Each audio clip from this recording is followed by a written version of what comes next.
नमस्कार, आप सभी का स्वागत है आज के इस वीडियो में। आज हम पढ़ेंगे क्लास 6 की इंग्लिश की बुक है पूर्वी। उसका यूनिट फर्स्ट है फेबल्स एंड फोकटेल्स। फेबल्स एंड फोकटेल्स का मतलब होता है कल्पित और जो लोक कथाएँ होती हैं, इसके बारे में पढ़ेंगे। अ बॉटल ऑफ ड्यू, ओस की एक बोतल। Let's do this activities before we read, यानी पढ़ने से पहले हम कुछ गतिविधियाँ कर लेते हैं। Circle the picture that matches with each words, यानी कि जो इस वर्ड से मैच खा रही है, कोई भी जो पिक्चर है उससे अपन को मैच करना है। जैसे वरीड, तो तुम्हें फर्स्ट पिक्चर में एक जो गर्ल है वो वरीड दिखाई दे रही है, तो उस पर सर्कल बनाना है।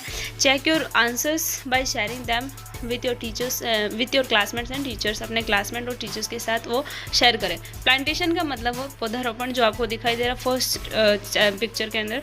एंड थर्ड है सेल्सेज, मतलब साधु, तो ये रहा फर्स्ट पिक्चर में।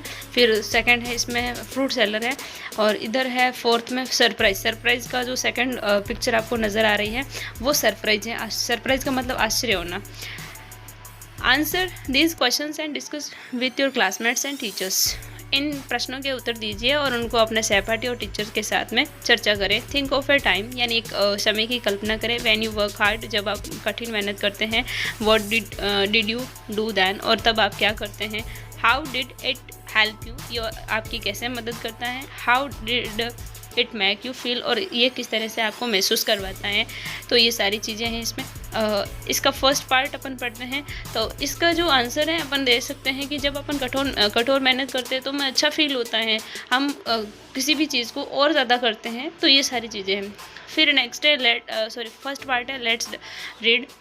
Ramnath was the son of A rich landlord. Ramnath एक अमीर जमींदार का बेटा था।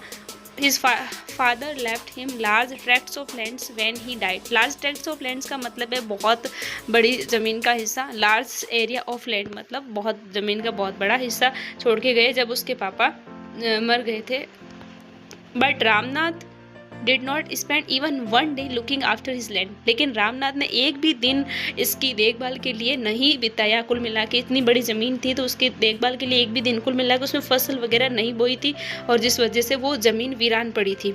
दिस वाज बिकॉज, ये इसलिए था क्योंकि he had a funny idea, क्योंकि उसके पास एक मजाकिया विचार था। ही बिलीव्ड, यानी वो विश्वास करता था। There was a magic potion, वो एक मैजिक जो जादुई पोशन होता है उसके बारे में वो उसमें विश्वास करता था कि that could turn any object into gold, यानी कि एक ऐसा मैजिक पोशन जो किसी भी वस्तु को सोने में कन्वर्ट कर सकता है। He spend all his time to learn more about this potion, और वो ज़्यादा से ज़्यादा समय इसको सीखने के लिए खर्च करता था। पीपल चीटेड हिम ऑफन, लोगों ने उसे प्राय धोखा दिया। Promising to tell him about it, यानी इसके बारे में बताकर लोगों ने प्राय उसे धोखा दिया। But he did not give up, लेकिन उसने हार नहीं मानी। यानी काफ़ी सारे लोगों ने उनको बोला कि हम तुम्हें सिखा देंगे कि मैजिक पोशन किस तरीके से बनाते हैं, लेकिन कुछ लोगों ने उसको धोखा दिया और नहीं बता पाए वो कैसे बनाते हैं, लेकिन उसने हार नहीं मानी।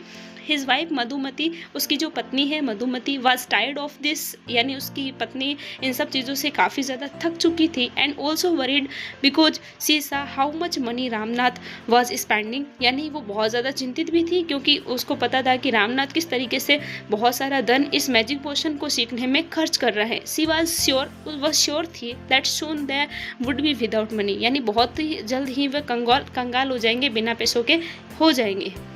वन डे, यानी एक दिन, अ फेमस सेज कॉल्ड महीपति, एक दिन एक प्रसिद्ध साधु जिसका नाम महीपति है, केम टू द टाउन, उसके टाउन के अंदर आते हैं। Ramnath became his follower and asked him about the potion. Ramnath उसका अनुयायी बन जाता है और उनसे मैजिक पोशन के बारे में बात करता है। टू हिज सरप्राइज, उसके आश्चर्य के लिए द सेज आंसर्ड, साधु ने उत्तर दिया, yes in my travels in the Himalayas, मेरे हिमालय के ट्रेवल्स में I heard how you could make such a potion, यानी कि मैंने इस पोशन के बारे में सुना है ये किस तरीके से बनता है। बट इट इज़ डिफ़िकल्ट, लेकिन ये बहुत ज़्यादा डिफ़िकल्ट है। टेल मी, मुझे बताओ। रिक्वेस्टेड रामनाथ, यानी कि जैसा भी हो, कठिन हो, कुछ भी हो, मेरे को बता दो कैसे बनाते हैं। नॉट बिलीविंग हिज लक, यानी उसने अपने भाग्य पर भरोसा नहीं करके उसने कहा कि जैसा भी है मुझको बता दो। अब ड्यू का मतलब होता है small drops of water on leaves that forms during night, यानी रात के अंदर पेड़ों की पत्तियां के ऊपर जो पानी जम जाता है उसी को बोलते हैं ड्यू। फिर है you have to plant a banana plant, तुम एक केले का पौधा लगाना है and water it regularly with your hands, और उसे नियमित रूप से अपने हाथों से पानी देना है। इन विंटर, सर्दियों में, the morning due is on the leaves, सर्दियों में आप ज़्यादातर देखते हैं कि पेड़ों की पत्तियों पर जो रात में जो ओस वगैरह पड़ती है उससे पानी की बूंदें जम जाती हैं। You have to collect the dew and store it in a bottle, तुम्हें वो सब ओस की बूंदों को कलेक्ट करना, एकत्रित करना है और एक बॉटल में इकट्ठा कर लेना है। When you have 5 litres of due, जब तुम्हारे पास 5 लीटर ओस की बूंदे हो जाएंगे, ब्रिंग इट टू मी, मेरे पास लेकर आना। I will chant some magic words, मैं कुछ मैजिक वर्ड्स बोलूँगा यानी उच्चारण करूँगा, which will turn it into the magic potion, जो उसको मैजिक पोशन में कन्वर्ट कर देंगे। A drop of the potion will change any object into gold, इसकी एक भी ड्रॉप का मतलब एक भी बूंद इसको मैजिक पोशन में, सॉरी मैजिक पोशन की एक भी बूंद अगर किसी भी वस्तु पर गिर गई तो वो सोने में कन्वर्ट हो जाएगा, सोने में चेंज हो जाएगा, सोने में बदल जाएगा। फिर नेक्स्ट है रामनाथ वॉज वरीड, रामनाथ बहुत ज़्यादा चिंतित हो गया। But winter is only for a few months, लेकिन जो सर्दियाँ होती है वो तो सिर्फ 4 महीने की होती है, 4 महीनों में वो 5 लीटर इकट्ठा कर पाएगा। तो it will take me years to collect 5 litres of dew, यानी मुझे 5 लीटर जो ओस की बूंदे इकट्ठे करने में भी काफ़ी साल लग जाएंगे। You can plant as many banana plants as you want, अगर आपको इतने साल लग जाएंगे तो आप ऐसा करो ना कि जितने आप लगा सकते हो केले के पौधे उतने लगा लो। बट रिमेंबर, लेकिन याद रखना, you must look after them yourself, यानी ये तुम्हें याद रखना है, लेकिन उन सब की जो देखभाल है वो तुम्हें खुद करनी है। And collect the due with your own hands, और जितना भी जो ओस की बूंदे इकट्ठा कर रहे हो वो तुम्हें अपने हाथों से इकट्ठा करनी है। अब जो यहाँ पे लेट्स डिस्कस क्वेश्चन आंसर आ रहे हैं, तो हम उसके बारे में बाद में डिस्कस करेंगे और क्वेश्चन आंसर को अच्छे से सॉल्व करेंगे। आगे अपन चैप्टर देखते हैं, part 2। Ramnath went home, Ramnath घर जाता है। And after talking to his wife, और अपनी पत्नी से बात करने के बाद, starting cleaning his large fields, अपनी पत्नी से बात करने के बाद वो अपने जो फील्ड्स होता है, खेतों को साफ करता है। Which had been lying empty all these years, जो कि काफ़ी सालों से ऐसे ही पड़े थे, खाली पड़े थे। And there he planted rows and rows of banana plants, और वो उसमें लगातार जो केले के पौधे लगाता गया। And tended them carefully and during the winter, और उसको अच्छे से देखभाल करने लगा सर्दियों के time. Months collected the due that formed on them with great care, और उसको उसकी बूंदों को इकट्ठा करता गया। That formed on them with great care, यानी अपनी बहुत अच्छी देखभाल के साथ उन सबको इकट्ठा करता गया। His wife helped him too, और उसकी पत्नी ने भी इसमें बहुत ज़्यादा उसकी मदद की। Madhumati gathered the banana crops, Madhumati banana crops को इकट्ठा करती।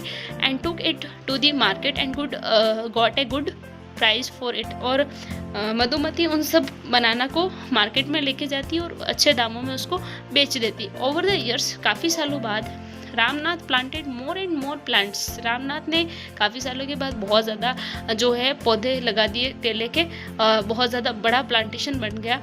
And they had a huge banana plantation, और उनके इस तरीके से बहुत बड़ा बनाना का प्लांटेशन बन गया। At the end of 6 year, और 6 सालों बाद, he finally had his 5 litres of dew, और 6 सालों के बाद उसने आखिर में 5 लीटर जो उसकी बूंदे हैं वो इकट्ठा कर लिया। टेंडेड का मतलब होता है लुक आफ्टर मतलब देखभाल करना। फिर है carefully he took the bottle to the sage, और वो सावधानी से उस बॉटल को साधु के पास लेकर गया।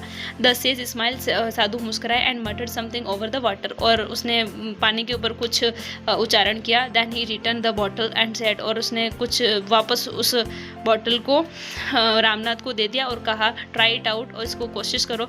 Ramnath sprinkled a few drops on A copper vessel, Ramnath ने कुछ ओस की बूंदों को कॉपर वेसल पर डाला। And waited for it to turn to gold, और इंतज़ार करने लगा कि कब वो सोने में कन्वर्ट हो जाए, गोल्ड में कन्वर्ट हो जाए। टू हिज सरप्राइज, उसके आश्चर्य के लिए, नथिंग हैपेंड, उसके आश्चर्य के लिए कुछ भी नहीं हुआ था। दिस इज चीटिंग, ये एक धोखा है। ही टोल्ड द सेज, उसने साधु से कहा कि ये धोखा है, कुछ भी चेंज नहीं हुआ, आपने तो बोला था, मैंने इसके लिए 6 साल वेस्ट कर लिए। I have wasted 6 precious years of my life, मैंने अपने जीवन के 6 साल जो कीमती साल है वो वेस्ट कर दिए इस पर, इसको इकट्ठा करने के लिए। बट सेज महीपति ओनली स्मेल, जो महीपति सेज साधु था वो केवल मुस्कुरा रहा था। And called Madhumati to come forward, और उसने मधुमती को आवाज़ लगाई आगे आने के लिए। She came with a big box, वो एक बड़े बॉक्स को साथ लेकर आई। व्हेन सी ओपनड इट, जब उसने इसको खोला, inside signed stacks of gold coins, और उसके अंदर सुनहरे चमकते सोने के सिक्के थे। Now the sage turn to the very surprised, और अब साधु बहुत ज़्यादा आश्चर्य हो गया। रामनाथ एंड सेड, और रामनाथ ने कहा, there is no magic potion, यानी कि ये कोई जादुई पोशन नहीं है, that can turn thing into gold, यानी ये कोई जादुई पोशन नहीं जिसके थ्रू ये सारी की सारी चीज़ें गोल्ड में कन्वर्ट हो गई। You work hard on your land, तूने अपने जो ज़मीन पर बहुत ज़्यादा कठोर मेहनत की, एंड क्रिएटेड दिस प्लांटेशन, और तुमने इतना बड़ा जो पौधारोपण लगाया है बनाना का। while you looked after the trees, जब तुम पेड़ों की देखभाल कर रहे थे, your wife sold the fruits in the market, तुम्हारी पत्नी उन सब फ्रूट्स को लेकर मार्केट में बेचती थी। That's how you got this money, और इसीलिए तुम ये सारा धन प्राप्त कर पाए। It was your hard work, ये तुम्हारी कठोर मेहनत है, दैट क्रिएटेड दिस वेल्थ, जो इतनी बड़ा धन बन गया है। नॉट मैजिक, ये कोई जादू ही नहीं है, ये अपने आप नहीं बना, तुमने मेहनत की इसलिए ये सारी चीज़ें हुई है, सारी गोल्ड वगैरह कॉइन वगैरह तुम्हें मिले हैं। If I had told you about this earlier, अगर मैं ये सारी चीज़ें पहले से बता देता, you would have not listen to me, तुम मेरी बातों को नहीं सुनते। So I played a trick on you, इसलिए मैंने तुम्हारे ऊपर एक ट्रिक गेम खेला। Ramnath understood the wisdom behind these words and worked even harder on his plantation from that day on. तो रामनाथ समझ गया, और उसी दिन से वो कठोर मेहनत अपने प्लांटेशन पौधारोपण पर कठोर मेहनत करने लगे। इसकी जो राइटर है वो है सुधा मूर्ति। आई होप आप सभी को ये चैप्टर समझ में आया होगा, एंड इसके जो क्वेश्चन आंसर हैं हम बाद में कर लेंगे, अगले नेक्स्ट पार्ट में करेंगे, तो आप नेक्स्ट पार्ट जरूर से देखें।